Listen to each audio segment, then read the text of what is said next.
So a few weeks ago, my friends and I decided to start a fantasy sports league, because apparently that's what adults do instead of having personalities. We all agreed it would be football, and by all agreed, I mean someone said football? And the rest of us were too busy scrolling on our phones to object. We set up a group chat, named it Fantasy Legends, and started drafting players. I picked someone named Kicker McGee because I liked the sound of his name, and my friend Dave tried to draft Tom Brady, only to realize he'd retired, twice. This did not stop Dave from insisting, he's a legend, he'll find a way to score. As we went into week 2, things started getting heated. Arguments erupted over things like whether a safety was when you wore a helmet or when your player got escorted off the field by security.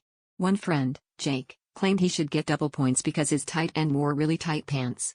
Meanwhile, we couldn't agree if yards referred to running distance or someone's actual backyard, which led to me desperately Googling how many touchdowns fit in an acre. Our fantasy app showed us a lot of red and green arrows, which we interpreted as traffic signals for our team's performance. By week 3, we'd invented more rules than the actual NFL, extra points for best touchdown dance, penalties for untrimmed beards, and mandatory snack reports. My friend Lisa tried to trade her entire team for a single defensive lineman, which she explained was the guy who draws the lines on the field.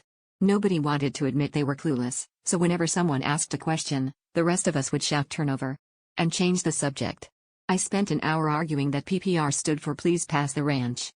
Finally, after 3 weeks of heated debates, trade scandals, and one emergency Zoom call to determine if offsides meant someone's cousin was playing, we had a collective epiphany. Not one of us actually knew how football worked. But on the bright side, at least we'd all become experts at fantasy, just not the sports kind.